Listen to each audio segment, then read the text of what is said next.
नमस्कार, आप देख रहे हैं हल्ला बोल। आपके साथ मैं हूं अंजना ओम कश्यप। बिहार में चुनावी घमासान पर आप हल्ला बोल देखेंगे, लेकिन बड़ी खबर के साथ हम बुलेटिन की शुरुआत कर रहे हैं।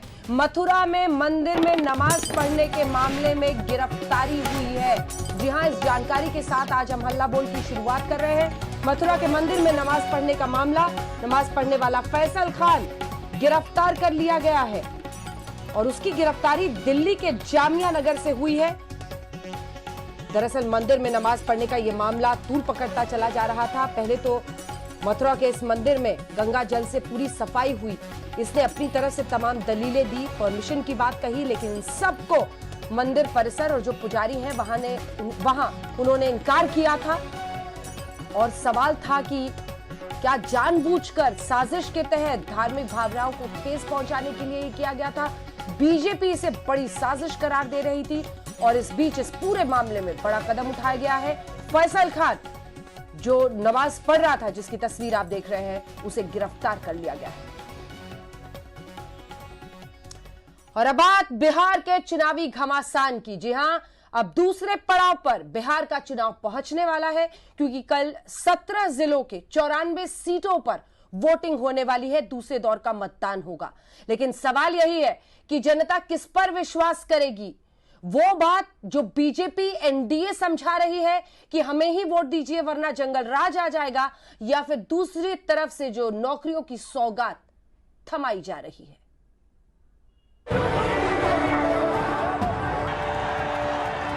दोनों हाथ उठा के बताइए, नीतीश जी का विधायिका है ना?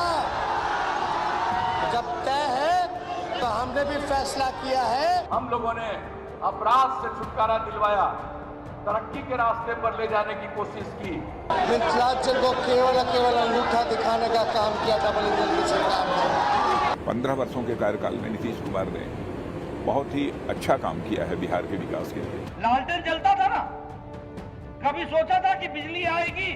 चंद घंटों बाद बिहार चुनाव का दूसरा चरण खत्म हो जाएगा।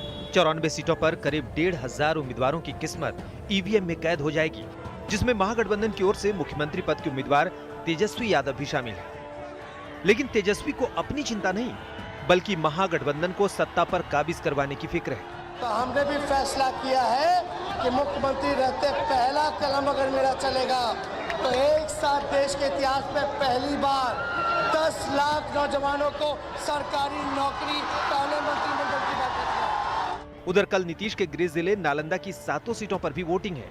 7 में से 5 सीट अभी जेडीयू के कब्जे में है, लेकिन नीतीश के सामने सिर्फ नालंदा की नहीं, बल्कि बिहार में चौथी बार सत्ता बचाने की चुनौती है।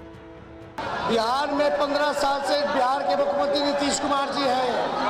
बताओ, इस सारा मिल सब बंद है, पेपर मिल, चीनी मिल, सारी चीजें बंद है। मिथिलांचल को क्या मिला? मिथिलांचल को केवल अंगूठा दिखाने का काम किया डबल इंजन की सरकार ने। शाम होने के बाद कोई अपने घर से नहीं निकल पाता था, और जिस तरह से हम सब लोगों को जब आप लोगों ने काम करने का मौका दिया, हम लोगों ने अपराध से छुटकारा दिलवाया, तरक्की के रास्ते पर ले जाने की कोशिश की। बिहार में चुनावी रंग जोरों पर है। कल दूसरे फेज की वोटिंग के साथ आखिरी फेज के लिए पीएम मोदी कई जगहों पर रैली भी करेंगे। इससे पहले दूसरे फेज के लिए रविवार को पीएम मोदी ने महागठबंधन पर जोरदार हमला किया। 3-4 साल पहले जब उत्तर प्रदेश में चुनाव हुआ था, तो वहां भी ऐसे डबल युवराज बस के ऊपर चढ़ के काली जैकेट पहन के गांव-गांव हाथ हिला रहे थे, और उत्तर प्रदेश की जनता ये डबल युवराज को वहां पहचान गई थी, उनको घर लौटा दिया। तो वहां का एक युवराज अब जंगल राज के युवराज से आकर के मिल गया। अब वो यहां दोनों हाथ हिला रहे हैं। एनडीए ने बिहार चुनाव में पूरी ताकत झोंक दी है। बीजेपी के दिग्गज नेता राज्य में डटे हैं और जीत की रणनीति तैयार कर रहे हैं। पार्टी के अध्यक्ष लगातार रैलियों को संबोधित कर रहे हैं। कई केंद्रीय मंत्री भी मोर्चे पर डटे हैं। 15 वर्षों के कार्यकाल में नीतीश कुमार ने बहुत ही अच्छा काम किया है बिहार के विकास के लिए, और लॉ एंड ऑर्डर को लेकर भी पहले के कंपैरिजन में बेहद इम्प्रूवमेंट वहाँ पर हुआ है। और विशेष रूप से जो 2014 के बाद देखा जाए तो बिहार के विकास में काफी तेजी आई है। उधर दूसरे फेज के चुनाव से पहले जेडीयू ने एक पोस्टर जारी किया जिसमें नीतीश और तेजस्वी की तुलना की गई है। बिहार मां काबा नाम से जारी किए गए पोस्टरों में लालू राज से जोड़कर तेजस्वी पर हमले किए गए हैं। 18 महीने के लिए उप मुख्यमंत्री हुए तेजस्वी जी और उनके कार्यकाल में न उनके द्वारा, न उनके भाई के द्वारा, न उनकी पार्टी के अन्य जो मंत्री थे, एक भी रोजगार नहीं दिया गया। इस बार तेजस्वी ने रोजगार का मुद्दा उठाकर युवाओं को अपनी ओर खींचने की कोशिश की है। वहीं दूसरी ओर नीतीश कुमार को एंटी इनकम्बेंसी फैक्टर का सामना करना पड़ रहा है, लिहाजा एनडीए की चुनौती कुछ ज्यादा बड़ी है। आज तक ब्यूरो। आइए चर्चा की शुरुआत करते हैं। डॉक्टर सुधांशु त्रिवेदी, राष्ट्रीय प्रवक्ता और सांसद भारतीय जनता पार्टी के, हमारे साथ चर्चा में जुड़ रहे हैं। हमारे साथ प्रेमचंद्र मिश्र, प्रवक्ता कांग्रेस पार्टी के, जुड़ेंगे। अजय आलोक, नेता जेडीयू के, हमारे साथ चर्चा में जुड़ेंगे। मृत्युंजय तिवारी, जेडीयू के प्रवक्ता, हमारे साथ जुड़ेंगे। माफ कीजिएगा, मृत्युंजय तिवारी आरजेडी के प्रवक्ता हमारे साथ पटना में जुड़ेंगे। इतनी बड़ी गलती हो गई मृत्युंजय जी, माफ कर दीजिएगा। वैसे तो क्या है, कुछ साल पहले तक आप लोग थे ही साथ। अरविंद वाजपेयी हमारे साथ, प्रवक्ता एलजेपी के, जुड़ रहे हैं। डॉक्टर सुधांशु त्रिवेदी, आपके साथ शुरुआत करते हुए, प्रधानमंत्री युवराजों की कहानी सुना रहे हैं। यूपी से लेकर बिहार तक युवराज क्या कर रहे थे, वहां पर 2 युवराज थे, अब यहां पर आ रहे हैं। अब सवाल यह है कि कल क्या होगा, क्योंकि जंगल राज और युवराज से डराने की आपकी स्ट्रैटेजी है, उधर नौकरियों की सौगात है। पलड़ा किसका भारी दिखाई देता है सुधांशु जी? अंजना जी, हमारी स्ट्रेटेजी किसी को डराने की नहीं है, हमारी स्ट्रेटेजी सच बताने की है। ये नौकरियों की सौगात जो आप कह रही ना, ये जानते कैसा है? जैसे आजकल के युवा लोग बहुत देखते होंगे, आप ईमेल करते तो अचानक एक ईमेल आता है, वाह आपकी लॉटरी लग गई है, अब 10 लाख रुपए आपको मिलने वाले, फला तारीख को मिल जाएंगे। आदमी बड़ा खुश होता है, आप तो मिल जाएंगे। फिर एक दूसरा ईमेल आता है, अब इसके लिए प्रोसेसिंग फी के रूप में 10,000 रुपए आपको फला जगह डिपॉजिट कर देने, फला तारीख, तो उसके बाद आपको मिल जाएंगे। अगर आदमी बेचारा आ गया भोला भाला लपेटे में और 10,000 रुपए उसने दे दिए, उसके बाद ना वो 10,000 आते हैं और वो 10 लाख तो डूब ही जाते हैं, क्योंकि वो एक प्रकार का फर्जी ईमेल होता है जो कभी मटेरियलाइज होना ही नहीं था। तो उसके लिए क्या करती है सरकार और जागरूक संगठन, आप लोग बताते हैं ना, ऐसा कोई ईमेल आए तो उस पर विश्वास मत करिएगा, ऐसा कोई आपसे कहे आपकी लॉटरी लग गई है, आपको इतना मिलने वाला, उस पर विश्वास मत करिएगा। तो वही हम कर रहे हैं कि आप जो बता रहे हैं, इनसे पूछ लीजिए कि नौकरी देंगे, तनख्वाह भी देंगे कि नहीं, कि खाली नौकरियां देंगे और तनख्वाह देंगे तो कहां से देंगे भाई? मैंने एक बार पहले भी इनको बताया था, आरजेडी वाले अपने भाइयों को, कि 40-50 हजार रुपए मिनिमम तनख्वाह होती है और 2-2.5 लाख रुपए तक होती है, 2.25 लाख रुपए तक। तो आप बीच का 1 लाख मान लीजिए, तो साल का 12 लाख हुआ ना, 12 लाख इंटू 10 लाख कितना हुआ बजट, जरा बताइए। इसलिए हम सिर्फ जागरूकता पैदा कर रहे हैं, हम एक हकीकत बता रहे हैं। और 2 युवराजों कहानी क्यों? एक युवराज वो भी थे जो 2019 के लोकसभा में कहते 72,000 रुपया देंगे, जनता ने नहीं माना ना। 6,000 देने वाले विश्वसनीय प्रधानमंत्री मोदी जी के साथ खड़ी हुई, उनको पता था ये हकीकत कह रहे हैं और जो कह रहे हैं वो करेंगे, वो ढपोर शंख कारागर अलाप रहे थे, इसलिए नहीं हुआ। तो हम सिर्फ आईना दिखा रहे हैं, हम किसी को डरा नहीं रहे हैं। वो सच इनको डरा रहा है, वो हकीकत इनको डरा रही है, तो हम क्या कर सकते हैं उसके? ठीक है। और अंजना जी एक लाइन और कह दूं। मृत्युंजय जी वो कह रहे हैं कि सच सिर्फ दिखा रहे हैं, सच। ठीक है, जल्दी से बोलिए, जल्दी से बोलिए। एक लाइन और। अंजना जी, डराए तो वो लोग रहे हैं जो डर के मारे अपने पिताजी और माताजी का चेहरा छुपा दिए हैं। तो हम नहीं डरा रहे हैं, डराए वो रहे हैं, वो लोग घबरा रहे हैं उस चीज से, जंगल राज का भय उनको छा रहा है। सवाल तो ये होना चाहिए ना, देखिए एक युवराज तो जलवे से कहता ना, नेहरू जी, इंदिरा जी, राजीव जी, सोनिया जी, और एक युवराज डर के मारे अपने जी के आगे दूसरा जी नहीं लगा पा रहा। अंजना जी बताइए मृत्युंजय जी उनके सवालों का जवाब, और साथ ही वो कह रहे हैं सच बता रहे हैं, नौकरी ही खाली दीजिएगा कि तनख्वाह भी दीजिएगा। बिहार की ये भी सच्चाई है, एक वक्त पर साल तक सैलरी नहीं आती थी सरकारी कर्मचारियों की। देखिए अंजना जी, सुधांशु जी की पीड़ा आपने देखी। हम नौकरी, सरकारी नौकरी देंगे, पहले कैबिनेट में पहले हस्ताक्षर से तेजस्वी यादव जी, इसको लेकर के बीजेपी वाले एनडीए का कुनवा पूरा इस तरह से बौखलाया हुआ है, घबराया हुआ है। अरे भाई, आपने बेरोजगार बनाकर रख दिया बिहार के नौजवानों को, बेरोजगारी में नंबर 1 बिहार प्रदेश बन गया। इसका कुछ निराकरण बता देती है सुधांशु जी, तो जनता को, नौजवानों को समझ में आता। आपने तो 2 करोड़ नौकरी का वादा किया था, वो तो जुमला साबित हुआ। उसी तरह से आप हम लोगों को समझ रहे हैं तेजस्वी यादव जी को। अरे तेजस्वी यादव जी की यूएसपी है, हमने जनता के दिलों का विश्वास जीता है, आपने जनता के साथ विश्वासघात किया है। अगर हम नौकरी देने की बात कर रहे हैं तो क्यों आपको परेशानी हो रहा है? क्यों नहीं बेरोजगारों को नौकरी मिलनी चाहिए? हम तनख्वाह नहीं, वो कैसे तनख्वाह देंगे? का पैसा पूछ रहे हैं। हम यही बता रहे हैं। अरे मृत्युंजय जी, पैसे का इंतजाम कहां से होगा? हाँ,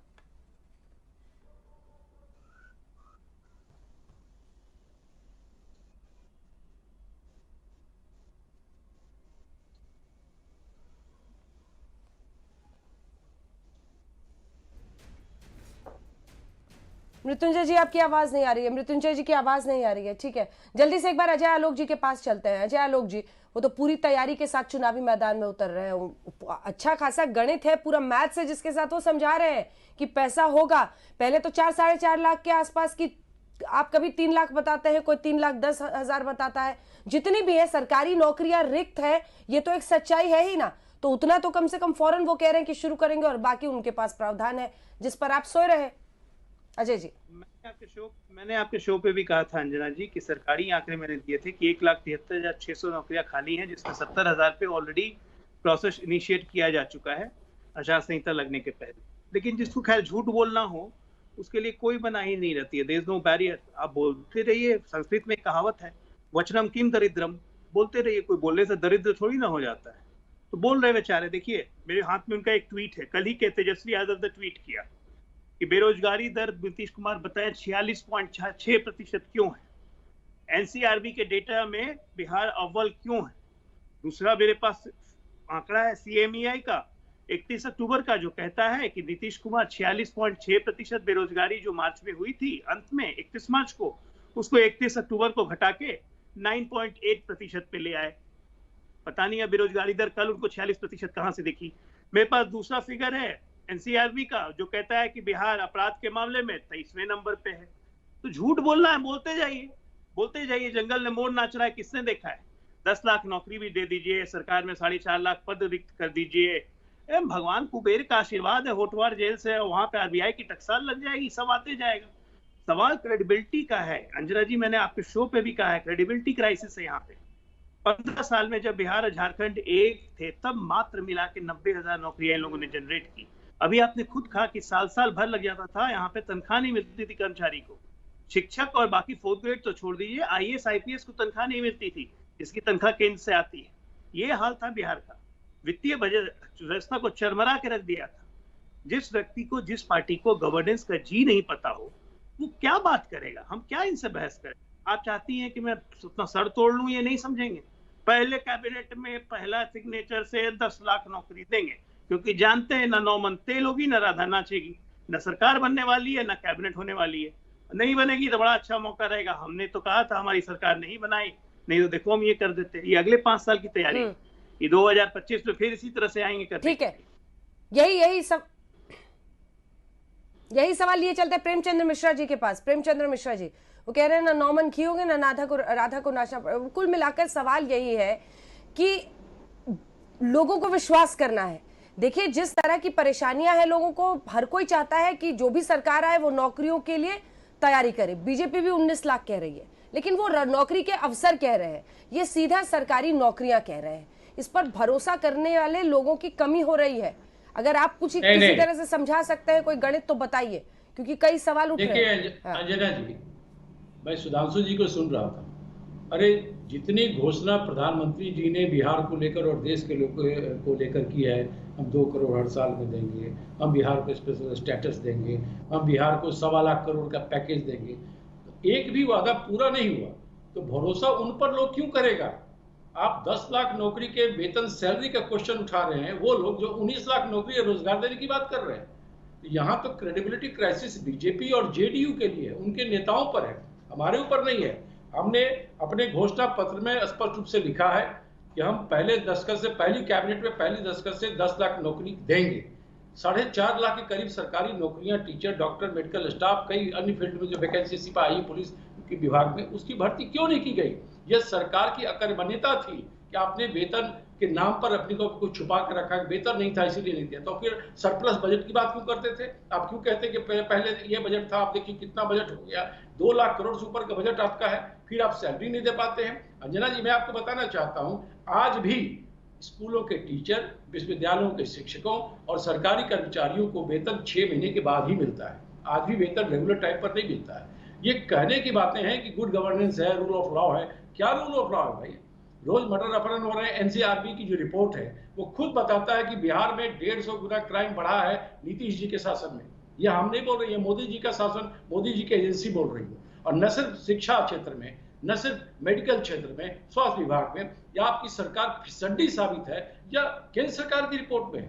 इस पर आप ये क्यों कह रहे हैं कि कांग्रेस और आरजेडी ने ऐसा कहा?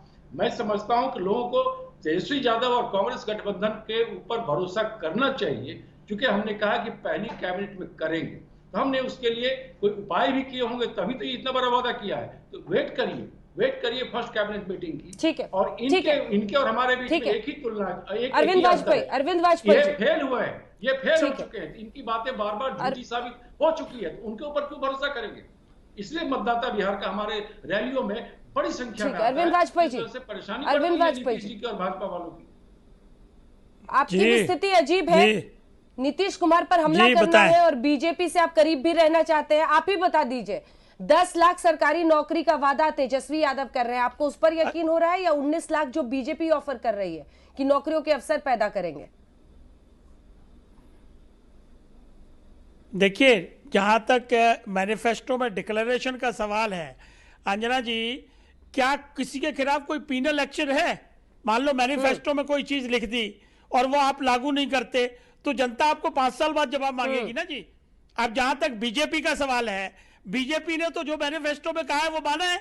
जैसे राम मंदिर की बात, राम मंदिर बन गया, 370 की बात, 370 हट गया, यूनिफॉर्म सिविल कोड लाएंगे, पॉपुलेशन कंट्रोल एक्ट लाएंगे। तो बीजेपी का जहां तक सवाल वो टेस्टेड है, लेकिन तेजस्वी का क्या है? आज तक सेटिस्फाई नहीं कर पाए हैं कि किस तरीके से ये रोजगार देंगे। देखिए, हमारा तो बड़ा स्पष्ट मानना है, नीतीश बाबू के 15 साल कोई रिजल्ट नहीं आया। जहां बिहार को पहुंचना चाहिए था वहां नहीं पहुंचा है। ह्यूमन डेवलपमेंट इंडेक्स 36वें नंबर पे। रोजगार की स्थिति खुद ही बता रहे हैं अजय आलोक। नीतीश बाबू ने कह दिया उद्योग धंधे यहां आ नहीं सकते क्योंकि लैंडलॉक है। 40 शुगर मिल थी लालू जी का जब राज शुरू हुआ था, 40 शुगर मिल थी, आज कितनी है? 3। और अंजना जी, आप तो देख के आए हो अपना गांव, वहां क्या पोजीशन है? बिल्डिंगें खाली पड़ी है अस्पताल की, नर्स नहीं है, डॉक्टर नहीं है, चपड़ासी नहीं है। एक और महिला मिली, वही डॉक्टर है, वही चपड़ासी है, वही आया। और पटना में कहां तक पानी भर गया था। तो नीतीश को तो जाना ही जाना है। देखिए, नीतीश कुमार का राज वापस नहीं आना, ये बिल्कुल एंटी इनकम्बेंसी। आपकी भी हालत गजब है। जहां तक तेजस्वी का सवाल है, उनको अरविंद वाजपेयी जी, आपकी भी हालत गजब है। मोदी करना है। अरे सुनिए सर, जरा 2 लाइन अपने हाल पर भी सुनिए। तो अगर कहीं वही दोबारा आ गई, जनता लाएगी। 2 लाइन जरा अपने हाल पर सुनिए। नहीं जा रही है। अब सवाल रहा आएगा कौन? तो देखिए, टेस्टेड जो लोग हैं, 2 लाइन अपने हाल पर भी सुनिए। मोदी करना है, नीतीश से बैर रखना है और कंफ्यूजन बनाए रखना है। बनेगा ही बनेगा, ये तय है बात। सुधांशु जी, हनुमान जो अपने आप को कह रहे हैं मोदी जी के, उन्हीं चिराग पासवान जी के पार्टी के आपने वाजपेयी जी को सुन लिया। पंडित जी को लग रहा है कि एकदम मोदी करना है। आप लोगों की तो खूब वाहवाही कर रहे हैं, पीएम की वाहवाही कर रहे हैं, मंदिर से लेकर अनुच्छेद 370 का वादा पूरा किया, लेकिन नीतीश पर प्रहार कर रहे हैं। देखिए, एक बात जो वाजपेयी जी ने कही, उसमें कहीं कोई गलत है क्या? भारत की राजनीति में क्राइसिस ऑफ क्रेडिबिलिटी है, विश्वसनीयता का संकट। कहा जाता है नेता लोग कहते कुछ है और करते कुछ है, जो कहते वो करते नहीं है। मगर मोदी जी के नेतृत्व में भारतीय जनता पार्टी ने दिखाया, वो विश्वसनीयता का संकट खत्म किया। वो चीजें जिनके लिए कहा जाता था ये हो ही नहीं सकता, जिस दिन 370 हटा ही नहीं सकते, 35A को छेड़ेंगे तो कश्मीर में आग लग जाएगी। अरे भाई, मंदिर रामलला हम आएंगे, मंदिर वहीं बनाएंगे, तारीख तो बताओ। वो सब करके दिखाया है। ट्रिपल तलाक याद करिए, राजीव गांधी भारत के इतिहास की सबसे ताकतवर सरकार लेके 414 लेके बैठे थे और एकदम नतमस्तक हो गए थे कटमुल्लाओं के आगे, और मोदी जी ने करके दिखाया। इसे कहते हैं विश्वसनीयता। तो एक ईमानदारी की बात कही, इसमें कौन सी बात है? हाँ, अब मैं ये जवाब देना चाहता हूं। प्रेमचंद जी ने जो बात कही, देखिए, वो कांग्रेस के प्रवक्ता है, कांग्रेस पार्टी अरे लेकिन नीतीश जी को गाली दे रहे हैं ना, वो नीतीश जी को कोस रहे नीतीश जी का हैं, जहां तक प्रश्न है, नीतीश जी को कोस रहे हैं, स्पष्ट है, कंफ्यूजन रख रहे हैं ना जमीन पर। नेतृत्व में हम चुनाव लड़ रहे हैं और हमारे प्रधानमंत्री जी और राष्ट्रीय अध्यक्ष भी स्पष्ट कर चुके हैं, नीतीश जी ही हमारे नेता होंगे, सीटें कितनी भी आए। नीतीश जी एनडीए के जमाने से नेता हैं, 1995 ऑनवर्ड, बीच का 1-1.5 वर्ष का जो समय था उसको छोड़ दें, और वह भविष्य के हमारे नेता होंगे। अब मैं एक बात ये कहना चाहता हूं जो प्रेमचंद जी बोल रहे थे। देखिए अंजना जी, आपको एक याद होगा, बड़ा एक फेमस शोले फिल्म का डायलॉग था ना, वो कहता हम अंग्रेजों के जमाने का जेलर है, आधे इधर जाओ आधे उधर जाओ, बाकी मेरे पीछे आओ। तो मैं इनसे पूछना चाहता हूं, चलो तेजस्वी जी तो अभी अपरिपक्व हैं और उनकी समझदारी को लेकर बहुत सारे प्रश्न हैं, अरे आप तो अंग्रेजों के जमाने सरकार चला रहे हैं सर, 1937 की प्रोविंशियल असेंबली से 11 बार आप देश में सरकार चला चुके हैं, और 150 पौने 200 बार आप राज्यों में 200 बार भी चला चुके होंगे अंग्रेजों के जमाने से आज तक। जरा ये बताइए, ये कैबिनेट में नौकरी कब सृजित हुई है, जरा उदाहरण एक बताइए, कैबिनेट में कैसे सृजित होती है? मान्यवर, कैबिनेट में विभाग सृजित होता है, फिर विभाग में कितने पद होंगे यह कार्य। मृत्युंजय जी जुड़े हैं क्या? मृत्युंजय जी को दिखाइए। मैं बताऊं क्या के बाद 1 मिनट में अंजना जी, फिर वो न्याय विभाग में जाता है, और उसके बाद वित्तीय, ठीक है, वो पूरा कर ले, पूरा कर ले, सुधांशु जी पूरा कर ले। हाँ, तो मैं बता रहा हूं कि विभाग सृजित होता है, विभाग में कितने पद होंगे या कार्मिक तय करता है, फिर कार्मिक के बाद वह न्याय यानी जुडिशियल सिस्टम में जाता है, उसके उपरांत वित्त तय करता है किसकी किस कैटेगरी के कितने तय सृजित होंगे। विनम्रता से सरकार चला चुके हैं, कैबिनेट में पद सृजित। प्रेमचंद्र मिश्र बोल रहे हैं, प्रेमचंद्र मिश्र जी बोलना चाह रहे हैं। अंजना जी, मैं 2 चीज इसमें जोड़ना चाहता हूं। बोलिए, जल्दी बोलिए, बोलिए, जवाब दीजिए, कैसे होगा? हाँ, मेरा स्पष्ट मानना है एलजेपी बरगला रहे हैं, कह रहे वो। ये बताना चाहता हूं कि बिहार की सरकार को कोस रहे हैं, स्वास्थ्य विभाग को कोस रहे हैं, तो स्वास्थ्य मंत्रालय तो पिछले 13 साल से बीजेपी के लोग मंत्रालय में बैठे हैं। आप कैसी अंधभक्ति कर रहे हैं मोदी जी के नाम पे? और सबसे बड़ा चीज जो मैंने पटना में भी आपको बताया था, फिर दोहरा रहा हूं, एनडीए, बिहार एनडीए में जो परेशानियां हैं उसके पीछे भाजपा का हाथ है। भाजपा प्रायोजित भीतरघात हो रहा है नीतीश कुमार को निपटाने के लिए। उस पर त्रिवेदी जी कुछ भी बोलते रहे, लेकिन बिहार में ये हो रहा है। नीतीश कुमार भी इन चीजों को समझ रहे हैं कि आप क्या उनके साथ करने जा रहे हैं।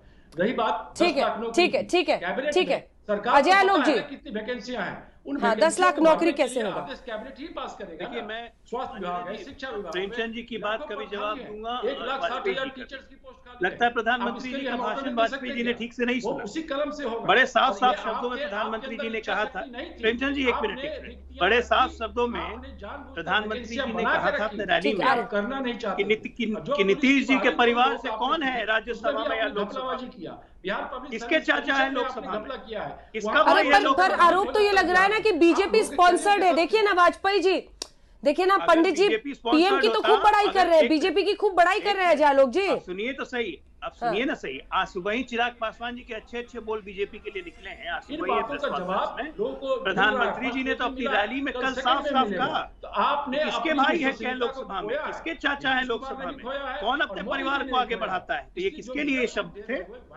भाई और चाचा किसके किसके लोकसभा में, ये तो सबको पता है। पूरे के पूरे परिवार का कोई मर्द बच्चा है जो लोकसभा राज्यसभा में ना हो, सारे पद तो वही चाहिए। अब समझ नहीं आता है तो फिर क्या करे, बने रहे हनुमान। कलयुग के हनुमान बहुत लोग होते हैं जो अयोध्या में आग लगाने को तत्पर होते हैं, ये वही है। और इनके लिए सबसे अच्छी कहावत है, न माया मिली न मिसाले सनम, न इधर के रहे न उधर के हम। 10 तारीख के बाद देखिएगा इनको कोई पूछने वाला नहीं मिलेगा, इनकी विडंबना ये हो जाएगी। चलिए ठीक है, एक ब्रेक के लिए हम रुक रहे हैं, लेकिन इतना तो तय है। अजय आलोक जी रुकिए, एक सेकंड रुकिए, मैं आ रही हूं ब्रेक के बाद। नौकरियों पर बात करेंगे और जो पॉइंट सुधांशु जी ने उठाया है कि कैबिनेट के जरिए ये नौकरियों का कैसे आप, क्योंकि आपको पहले तो किस विभाग के, किस डिपार्टमेंट में, किस मंत्रालय में कितनी नौकरियों के लिए आप प्रावधान कर रहे हैं, ये सब कुछ बताना पड़ेगा, तय करना पड़ेगा, तभी तो आप आगे बढ़ेंगे। और सबसे अच्छी बात यह है कि शायद पहली बार नौकरियों पर इतनी चर्चा किसी चुनाव में हो रही है, और इसका श्रेय भी किसको जाता है, इसके लिए भी लड़ाई होगी, लेकिन चर्चा ब्रेक के बाद करेंगे। फौरन लौट रहे, देखते रहिए हल्ला बोल।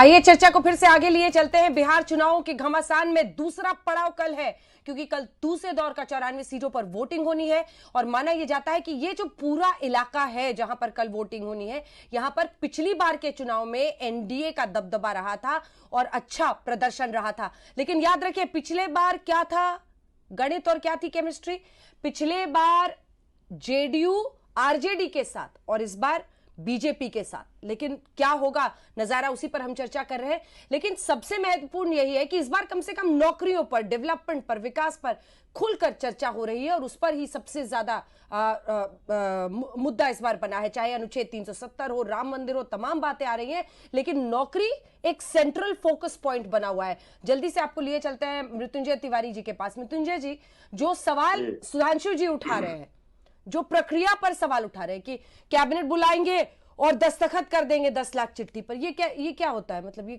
ये तरीका है क्या ऑपरेट करने का?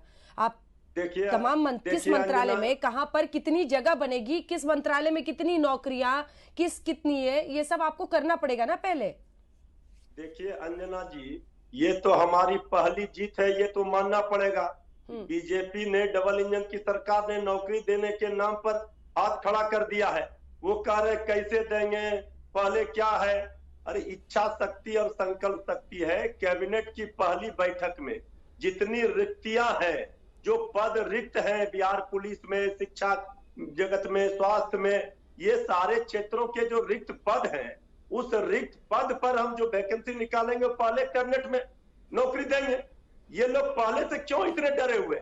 ये पहली जीत है तेजस्वी यादव जी की कि बिहार की बेहतरी पर चर्चा हो रही है, नौकरी पर चर्चा हो रही है, भूखमरी पर चर्चा हो रही है। जी हो गया, आपकी जीत हो गई है। पहले बताइए नौकरी कैसे होगी है? कैसे होगा, प्रक्रिया बताइए ना सर। आप तो भाषण देने लगे, ये बताइए ना सर कैसे होगा, भरोसा दिलाइए ना। देखिए नौकरियों पर इस बार चर्चा हो रही है, नौकरियों पर चर्चा हो रही है सर, तो भरोसा दिलाइएगा तो एक तरीका बताइए ना। आप तो अलग ही जीत का दावा कर रहे हैं। सुन तो लीजिए थोड़ा।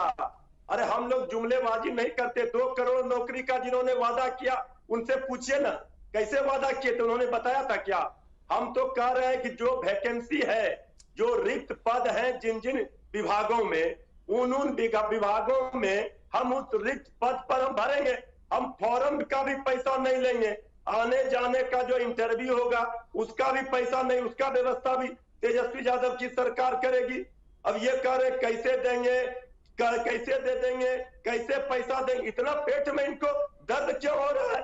अगर हम नौकरी देने की बात कर रहे हैं नौजवानों को, इतना घबराए हुए क्यों हैं? ये हताश और घबराहट में, बेचैनी में बिहार को बीमार कर देने वाले लोग, ये आप लोग घबराहट में सवाल उठा रहे हैं और यही बताता है अंजना जी कि उनकी जीत हो गई आपके हाथ। ठीक है सुधांशु जी। हाँ। अच्छा, आपके जितने दर्शक देख रहे होंगे उन सबको स्पष्ट दिखाई पड़ गया होगा कि चाहे प्रेमचंद जी हो चाहे मृत्युंजय जी हो, कोई जवाब नहीं दे पाया कि कौन सी प्रक्रिया के तहत कैबिनेट में सिग्नेचर से वो से हो जाते हैं। अब मृत्युंजय जी, अब मैं बोलूं ना, मैं आपके समय में शांति से मैं सुनता रहा।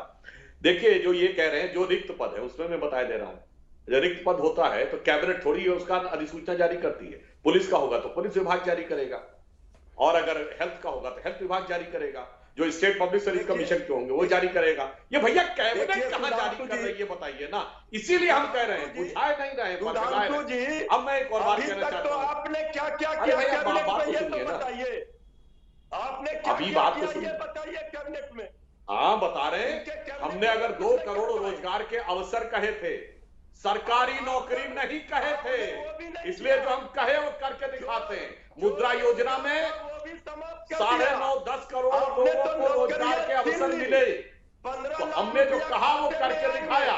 और अभी आपने अपने टर्म पे बोलिए, कुछ नहीं कर पाए, अपने टर्म पे बोलिए। अच्छा मृत्युंजय जी आप बोल दीजिए, फिर मैं बोलूं। आप कह रहे कैसे करेंगे, क्यों करेंगे? अच्छा मृत्युंजय जी, करेंगे क्यों करेंगे, क्यों कर रहे हैं, ये सवाल आप क्यों पूछ रहे हैं? आप बता रहे, आप तो कुछ नहीं कर, और ये आप पहली बार नहीं कर रहे। ठीक है जवाब दे रहे हैं। आप तो कुछ नहीं मृत्युंजय जी, आप पहली बार नहीं कर रहे। आपने बेरोजगार कर दिया नौजवानों को। नहीं, वो जब हमारी सरकार आई उससे पहले तो रोजगार बरस रहे थे, घी दूध की नदियां बह रही थी, और जो था वो बिल्कुल दुनिया में सबसे ज्यादा रोजगार बिहार में थे। हमने आज गड़बड़ कर दिया। ठीक है, मैं बोलता हूँ आपको, देखिए करने वाले पार्टी है नीतीश जी ने कहा, आपको बताता हूँ, नीतीश जी ने कहा था ये बढ़कर झूठा पार्टी है। बोलिए भाई, आपके पास कोई डेवलपमेंट नहीं है, आपके पास कोई डेवलपमेंट की बात नहीं है, आप बिहार की बेहतरी की बात नहीं करते। बिहार के विकास की बात नहीं करते। अगर हम करते आप कहते कैसे करेंगे, क्यों करेंगे, इसका मतलब है आप नहीं। अच्छा, अब आप जवाब सुनने में इंटरेस्टेड है तिवारी जी, या आपको भाषण देना है? आप जवाब सुनने में इंटरेस्टेड है या आपको भाषण देना है? प्लीज सर, अपनी अपनी बारी में बोलिए, अपनी अपनी बारी में बोलिए। बाकी अन्य मेहमानों, मिश्रा जी के पास भी जाना है, अजय आलोक के पास भी जाना है, प्लीज। आपके समय में थी 3 दशमलव कुछ, हमारे समय में वो 14 दशमलव तक पहुंची। कृषि विकास की दर 2 दशमलव कुछ और अब 11 दशमलव कुछ तक पहुंची। हमने उस समय जो लाइट थी वो 22% थी, अब 100% में पहुंची। 34% गांव सड़क से जुड़े थे, वो पहुंचे 96% तक। अब जुमला क्या होता है? आयोग का रिपोर्ट है सर। जब लालू जी पहली बार आए थे, तो जैसे आज कह रहे हैं ना तेजस्वी जी कि हम नौकरी दे देंगे, उस समय लालू जी वो भी एक जुमला बोली, फिर देखिए डिस्टर्ब करने लगे। मृत्युंजय जी क्या कर रहे हैं भाई? दर्शकों को भी नहीं अच्छा लगता ये करके। आपको अपनी पार्टी में नंबर भले मिल जाए, दर्शकों अरे तिवारी जी रुकिए, अब सुनिए, अब मैं बोल रहा हूँ। देखिए जुमला क्या होता है बता। जब लालू यादव जी आए थे तो उन्होंने बड़ा लोगों को आश्वासन दिलाया था, तिवारी जी कहा था ये गरीब गुरबा की सरकार है, कहा था गरीब गुरबा की सरकार है, ये वर्ड था। और फिर कहते अब आ गया है ललुआ, अब गरीब खाएगा हलुआ, और कुछ जातियों का नाम लेकर कहते वो खाएगा बलुआ। पर सबने देखा जुमला क्या होता मृत्युंजय जी। आज गरीब गुरबा का नारा देने वाला परिवार बिहार का सबसे अमीर परिवार है, और बेचारा गरीब तो हलुआ ही खाता रह गया। हलुआ खाए सिर्फ लालू के ललुआ, ये होता है जुमला मृत्युंजय जी। यही बात आपने गरीब गुरबा कहा था, कहाँ है गरीब गुरबा? जिस दिन पावर देने की बात आई तो अपने परिवार के अलावा कोई नजर नहीं आया। मैं, मेरी पत्नी, मेरा बेटा, मेरा दूसरा बेटा, मेरी बेटी, मेरा साला, मेरा भाई, अब कहते हैं गरीब गुरबा की सरकार है। अरे गरीब गुरबा की सरकार नहीं है, ये गुरबा परस्ती और परिवार की सरकार है। मुख्यमंत्री बनाने के लिए आप डिस्टर्ब कर रहे हैं। कौन गाली दे रहा भाई? गाली तो आप देते थे। जब कहते थे भूरा माल हटा रहा हूँ, जब कहते थे परवल खा रहा हूँ, जब कहते थे बलुआ खिलाएंगे, तब ये कहते थे ना। का रिपोर्ट है, नीति आयोग के रिपोर्ट में। अब देखिए लगातार डिस्टर्ब कर रहे हैं, उसे साफ समझ में आ रहा है ये आरजेडी स्टाइल है। अजय आलोक, ये कानून व्यवस्था की समस्या आप अपने शासन में। मृत्युंजय जी, अब मुझे आपकी आवाज नीची करनी होगी क्योंकि आप लगातार बोल रहे हैं। मुझे अन्य मेहमानों के पास भी जाना, आवाज नीची कीजिए। अजय आलोक जी, लेकिन ये भी एक सच्चाई है, ठीक है, वो जो सुधांशु जी बता रहे हैं, ये तमाम फेज है, ये सब पर प्रहार लगातार आप लोग भी कर रहे हैं, पीएम भी कर रहे हैं, युवराज हैं और जंगल राज के युवराज हैं। लेकिन नौकरियों पर चर्चा आई है जिस तरह से, ये 10 लाख नौकरी सरकारी देंगे, इसी का दबाव था कि फिर बीजेपी ने अपने विजन डॉक्यूमेंट में 19 लाख नौकरियों के अवसर का जिक्र किया। ये और फोकस में इस बार नौकरियां हैं, ये काफी हद तक इसका श्रेय जाएगा तेजस्वी को। बिल्कुल और आप उधर मजाक उड़ा रहे थे सर कि पैसा कहां से आएगा, अब बीजेपी कह रही है कि वो करेंगे। हाँ अंजना जी, बिल्कुल उनको श्रेय नहीं देना चाहिए। नौकरी फोकस में कोरोना के शुरू होने से ही शुरू हो गई थी, मार्च से। सिर्फ बिहार में नहीं, पूरे देश में नौकरियां फोकस में हुई थी, क्योंकि बहुत लोग बेरोजगार हुए थे, बिजनेस ठप हुआ था, इकोनॉमी स्टैंडर्ड हो गई थी, तो नौकरियों को तो चर्चा में आना ही था। स्वाभाविक है, बिहार में चुनाव है, तो कोरोना काल में नौकरी फोकस में नहीं आएगी तो क्या आएगा। अब सवाल ये उठता है कि दृढ़ इच्छा शक्ति की बात करते हैं। आप मुझे बताइए, आपके घर में 2012 में आपके पिताजी को भ्रष्टाचार के आरोप में सजा हो जाती है साहब, और आपका उनकी संसद की सदस्यता चली जाती है। दृढ़ इच्छा शक्ति ये होनी चाहिए कि मैं भ्रष्टाचार में कभी नहीं फंसूंगा। दृढ़ इच्छा शक्ति ये होनी चाहिए कि नीतीश कुमार जैसे व्यक्ति के साथ मैं मुख्यमंत्री बन रहा हूं तो मैं गवर्नेंस सीखूंगा। कहां गई दृढ़। नमस्कार, मैं हूं अंजना ओम कश्यप। हमें उम्मीद है ये वीडियो आपको पसंद आया होगा। लेटेस्ट खबरों के लिए यूं ही देखते रहिए आज तक, और इस वीडियो के पसंद आने पर लाइक, शेयर एंड सब्सक्राइब करना ना भूलें।